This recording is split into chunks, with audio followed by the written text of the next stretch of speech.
بہت ہی meticulously plan کر کے آج دانیال عزیز صاحب کو ٹکٹ نہیں دیا گیا. ایاز صادق روہیل اصغر والا معاملہ NA 121 کا اب تک حل نہیں ہوا. طلال چودھری صاحب کا بھی ابھی صرف سوچا جا رہا ہے. آخر یہ سارے لوئلسٹس جو تھے نواز شریف کے ساتھ، ان کے ساتھ ہی زیادتی کیوں؟ کیا وہ جنہوں نے کبھی وہ فلم بنائی تھی وہ یہ فلم بھی بنا رہے ہیں؟ اور کیا وہ ڈیسائیڈ کریں گے اس فلم میں اداکار کون رہیں گے؟ یہ عوامی عدالت ہے. خدا سے ڈرو. اور خدا سے ڈرنے والی تو شاید عائشہ رجب علی صاحبہ بھی ہوں گی، جن کے مرحوم ہسبینڈ بہت ہی بری تشویشناک حالت میں کینسر کے مریض تھے. وہ آئے تھے ووٹ ڈالنے کے لیے اور وہ اتنی متاثر ہوئے تھے میاں صاحب کے. مریم بی بی نے بھی اس وقت ایک ٹویٹ کی تھی اور انہوں نے کہا تھا کہ یہ ان کی جو ہے بالکل یاد رکھا جائے گا ان کا یہ ایفرٹ. اور ایسے یاد رکھا گیا کہ ان عائشہ رجب صاحبہ کو ٹکٹ نہیں دیا گیا، ان کے دیور کو دیا گیا. اب عائشہ صاحبہ بھی آزاد لڑنے کی شاید اس کے لیے کوئی بات کر رہی ہیں، لیکن دانیال عزیز صاحب نے یہ فیصلہ کر لیا. He is with us. Thank you so much Daniyal Aziz sahab. آپ الیکشن لڑیں گے، نارووال کی سیٹ سے لڑیں گے، NA 76 I'm not wrong. آپ PMLN کے خلاف لڑیں گے اور ان ایسنس آپ ان کے خلاف ہو گئے ہیں؟ جی میرا حلقے کا نمبر NA 75 ہے، اور یہاں پر جس شخص کو ٹکٹ دیا گیا ہے وہ ایکچولی پرانے پیپلز پارٹی کے نارووال کے کینڈیڈیٹ ہیں جو الیکشن لڑتے رہے ہیں، انوار الحق صاحب. اور انہوں نے اپلائی بھی نہیں کیا چودھری تھا انوار MLA الحق. کی سیٹ کی. انہوں نے اپلائی بھی نہیں کیا تھا، نہ کہیں انٹرویو دیا ہے اس سیٹ کے لیے، نہ ہی انہوں نے کوئی ریکمنڈیشن کی ہوئی ہے کسی کمیٹی سے. تو یہ معاملہ جو ہے یہ ایک عجیب، صرف ایک لاڈلے بیٹے کو جو ہے نا اکوموڈیٹ کرنے کے لیے اب احسن اقبال صاحب خود لڑیں گے، پھر وہ استعفیٰ دیں گے، پھر بائی الیکشن میں وہ ہوگا. تو یہ ایک عجیب و غریب صورتحال ہے جو کم از کم میرے 32 سالہ، میں 1991 میں پہلا الیکشن لڑا تھا، میں نے تو نہیں دیکھا اس طرح کی صورتحال. لیکن بہرحال یہ ان کی مرضی ہے. اور جو چیز ناگزیر گزری ہے کچھ لوگوں کے اوپر، وہ میرا مہنگائی کے اوپر بیانیہ ہے. اور مہنگائی کے حوالے سے میری تنقید یہ تھی کہ ہماری جماعت عوام تک اپنا اصل پیغام پہنچا ہی نہیں سکی ہے کہ مہنگائی کا ذمہ دار کون تھا. PMLN کی حکومت تو بنی ہے PDM کی اپریل میں، اور مئی اور جون اس سے سال 2022 میں یہ مہنگائی جو ہے یہ پھٹ کے 23% سے زیادہ چلے گی، جبکہ اس وقت جب نو کانفیڈنس ہوا وہ صرف 12% تھی. تو اگر آپ اسٹیٹ بینک کے قوانین دیکھیں اور اسٹیٹ بینک کا جو مانیٹری پالیسی کمیٹی ہے اس کو دیکھیں تو انہوں نے بتایا کہ 12 مہینے کا لیگ پیریڈ ہوتا ہے کہ اسٹیٹ بینک اپنی پالیسی امپلیمنٹیشن کرتی ہے، اس کے بعد بازار کی سطح پر جب وہ نمودار ہوتی ہے جیسے کہ مہنگائی ہے ٹائٹ مانیٹری پالیسی یا لوز مانیٹری پالیسی سے، اس میں 12 مہینے کا وقفہ ہوتا ہے. تو PDM کی حکومت تو رہی ساری 16 مہینے ہیں. تو اس میں مجھے اس بات کا رنج تھا کہ میری پارٹی بیچاری مہنگائی کا خمیازہ تو بھگت رہی ہے، لیکن کوئی یہ بتانے سے قاصر ہے کہ ان کا قصور ہی نہیں تھا. صرف کہنے سے تو نہیں ہوتا، یہ باقاعدہ وہ ادوار، وہ طریقہ کار وہ بتانا پڑتا ہے عوام کو تاکہ ان کو بات سمجھ میں آئے.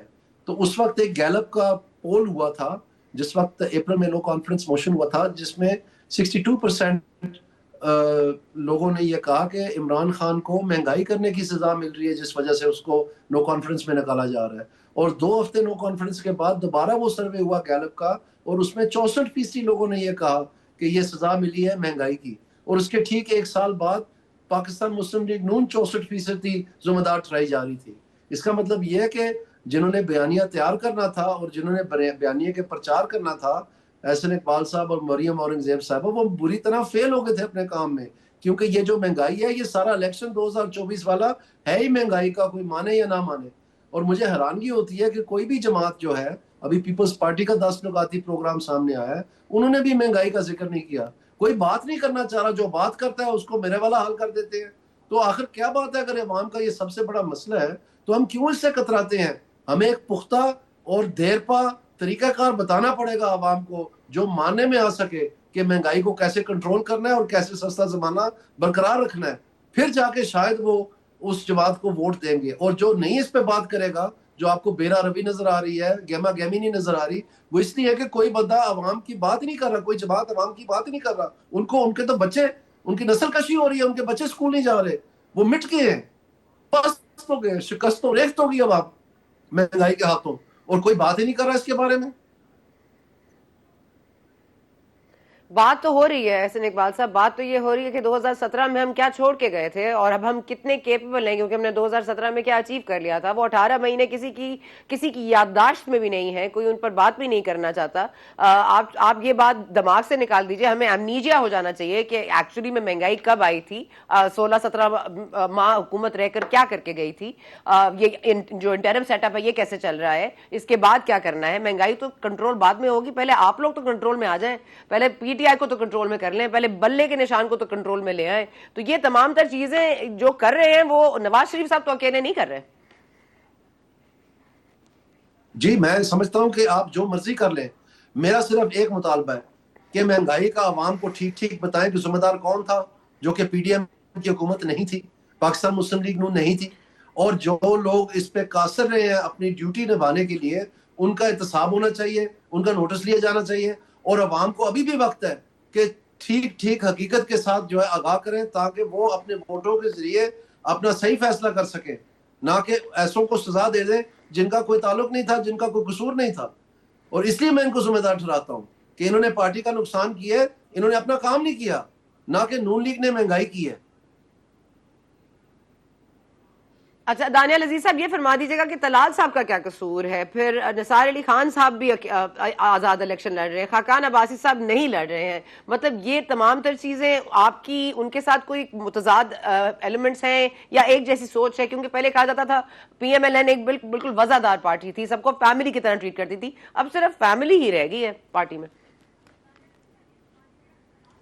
ان کی سیٹوں کے بارے میں تو مجھے اتنی معلومات نہیں ہے کہ کیا ان کو ضرورت تھی یا کیا وہاں مرکات ہیں جن کی وجہ سے یہ فیصلے سامنے آئے ہیں، لیکن میں آپ کو یہ بتا سکتا ہوں جو یہاں پر ناروال میں ہوا ہے یہ تو ایک تاریخ میں لکھا جائے گا کہ ایک پارٹی کی تباہی جو ہے کیسے کی جاتی ہے، اور صرف ایک شخص جو ہے وہ اپنے لاڈلے بیٹے کو ایم پی اے بنانے کے لیے پورے کے پورے ضلع کی، جیتے ہوئے ضلع کی جو ہے اس نے جڑ مار دی ہے اور پورا بھونچال لے آیا یہاں پر، جس میں کسی کی تمیز نہیں کی گئی، کسی برادری کی تمیز نہیں کی گئی، کسی ٹریڈیشنل جو لوگ ورکر ہیں ان کی تمیز نہیں کی گئی، اور صرف جو ہے پہلے ہی وہ ماروسی سیاست میں اتنے دبے ہوئے ہیں کہ ان کا ایک کزن جو ہے وہ ایم پی اے ہے، ایک نیفیو دوسرا ایم پی اے ہے، خود وہ ایم این اے ہے، اپنے بیٹے کو پہلے میرے سے مانگ کے ضلع کا چیئرمین بنایا تھا ووٹ مانگ کے، اور اس کے بعد اب ان کو ایم پی اے بنانے کے لیے وہ کہتے ہیں کہ میں خود الیکشن لڑوں گا اور اس کے بعد میں استعفیٰ دوں گا اور اس کے بعد بائی الیکشن میں میرا بیٹا ہوگا، کیونکہ بیٹے کو کوئی سنبھالنے کے لیے تیار نہیں ہے، ووٹ دینے کے لیے تیار نہیں ہے۔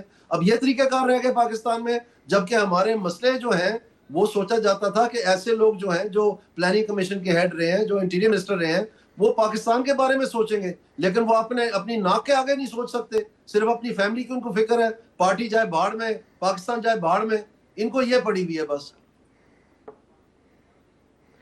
دانیال عزیز صاحب یہ فرمائیے گا کہ آپ کو کیا چانسز لگتے ہیں اپنے جیتنے کے، کیونکہ اگر یہ آپ کو لگتا ہے کہ یہ سیٹ آپ حاصل کر پائیں گے، انوار الحق صاحب کو ڈیفیٹ کر پائیں گے؟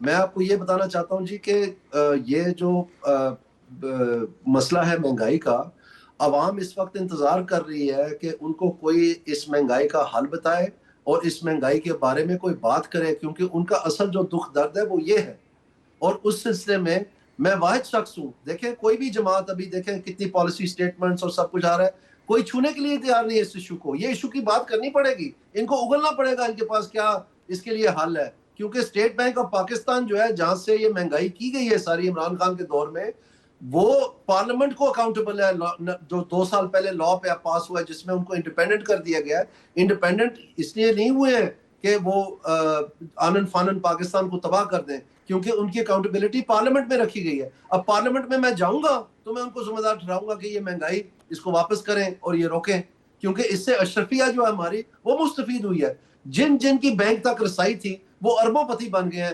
کیونکہ سینکڑوں اربوں روپے جو ہیں ان کو منفی ریل انٹرسٹ ریٹ پہ بانٹے گئے ہیں، جو ایکچولی پاکستان کو کووڈ کے لیے ملے تھے بلینز آف ڈالرز غریبوں کے لیے، تو وہ ان کو بانٹ دیے انسٹیڈ، کیونکہ عمران خان کی اکنامک پالیسی فیل ہو رہی تھی، اور وہ کیبنٹ میں کہتا تھا کہ اگر 6 مہینے میں ہماری کارکردگی بہتر نہ ہوئی تو ہم نکال دیے جائیں گے، اور انہوں نے اپنے آخری حربے استعمال کیے کہ ایک اکانومی کا مجرا کروا دیا، پیسے پھینکے ایسے جیسے ٹرک کے اوپر سے پھینکتے ہیں بینکوں کے ذریعے، اور اس کا مہنگائی کا ریلا آنا تھا۔ اب اسٹیٹ بینک کے اپنے ڈاکیومنٹس ہیں کہ ایک 12 مہینے کا لیگ پیریڈ ہے جبکہ اسٹیٹ بینک اپنی پالیسی امپلیمنٹیشن کرتی ہے اور جب تک وہ بازار میں پالیسی کے اثرات نمودار ہوتے ہیں. تو وہ 12 مہینے پی ٹی ایم کی تو حکومت ہی ساری 16 مہینے کی تھی.